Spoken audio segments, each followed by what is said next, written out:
The administration of the Cholas was quite dynamic. In fact, the Honorable Prime Minister of India, Narendra Modi ji, has glorified the decentralized form of administration prevalent during the time of ancient and the imperial Cholas. What makes the administration of Cholas so versatile? What was Kudavolai System? So, Kudavolai System, was it related to the electoral process? Let's explore. Now, before we understand about the voting system, or before we understand the electoral process, also referred as Kudavolai System, let us understand precisely about the administration of Cholas in short. The Cholas administration was a highly decentralized form of administration. The king was at the apex of the administration. He was assisted in performance of his duties by Council of Minister. Further speaking, it is believed that the Chola Empire was divided into different provinces, and these provinces were referred as mandalams. Mandalams were further divided into sub-districts or districts, which were referred as Valanadu, which was further divided into villages, also referred as Nadu. To take care of the administration, particularly at the village level, there were different committees, and these committees were referred as Variyam. I repeat again in short, at the apex of the administration was the king. King was assisted in performance of his duties by Council of Ministers. The entire Chola Empire was divided into different provinces, referred as Mandalam. Mandalam were further divided into Valanadu and further divided into Nadu. So the grassroots level of administration was village.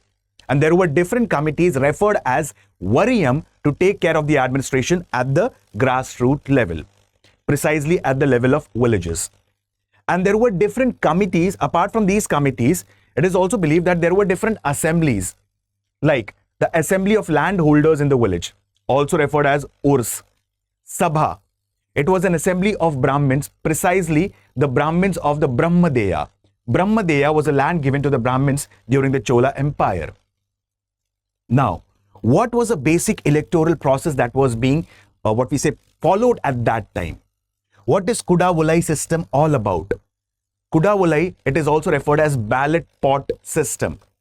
What was the eligibility criteria for the candidate to contest for the election? Let's understand about these criterias. Very simple.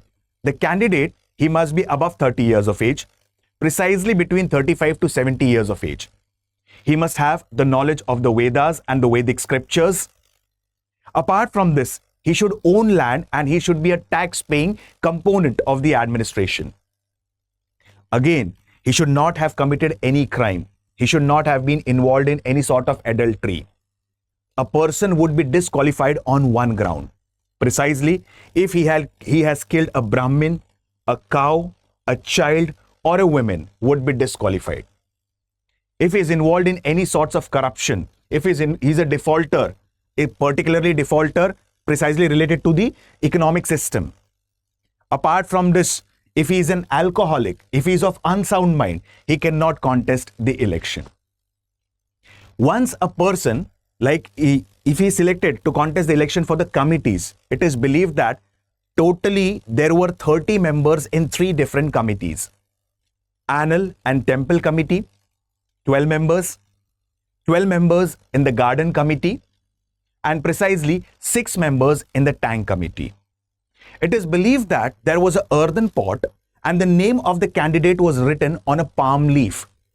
And when the name of the candidate was written on a palm leaf, 30 such candidates, or specifically the eligible candidate's name, was put up in a pot. So name written on the palm leaf, and particularly that palm leaf was put in a pot.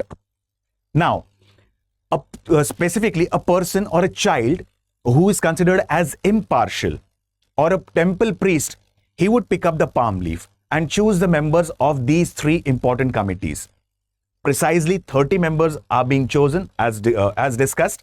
Like there were 3 committees also referred as Variyam, Annal and Temple Committee, 12 members, Garden Committee, 12 members, 6 members precisely for the Tank Committee. Now, once the election is done, it is said that the elected candidate cannot contest election for the next 3 years. Now, can he be disqualified? yes, he can be disqualified. And before understanding the disqualification, let's understand about under this system, what all responsibility or duties needs to be managed by the person who is elected. He has to take care of the water supply and the road maintenance. Apart from this, temple and the land management, justice, tax collection, and proper audit needs to be done on the annual basis. If suppose a person has misused the fund, can he be disqualified? Yes, he can be disqualified. Precisely, there are different punishment. He could be removed from that post. There would be public fine, ostracism, that is social boycott would also being followed. An annual audit is compulsory. So was this system equal? Now, to an extent, not completely. It excluded women, it excluded the landless people, and secondly the laborers. But yes, for that time, it was quite a democratic process for electing the persons who will take care of the administration at the grassroots level. This Kudavolai system related to the electoral process can be considered much before the Magna Carta, thousands of years before the Magna Carta. All these systems make the administration of Cholas quite dynamic and vibrant. It is also said that in 2024, the Republic Day tableau of Tamil Nadu depicted the Kudavolai system, precisely followed by the Cholas at that time. For more such interesting videos, please do follow StudyIQ IAS English. There are different courses that are going on the StudyIQ platform. You can visit the website of StudyIQ, and different dynamic courses are there precisely in English language to cater the needs of the aspirants from the southern part of India and northeastern India. And the courses are quite pocket friendly.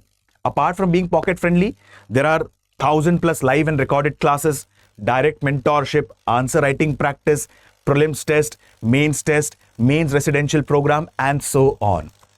Please do check the website of StudyIQ IAS English and explore the courses. You can use the code that is flashing on your screen, Alok Live. Thank you, guys.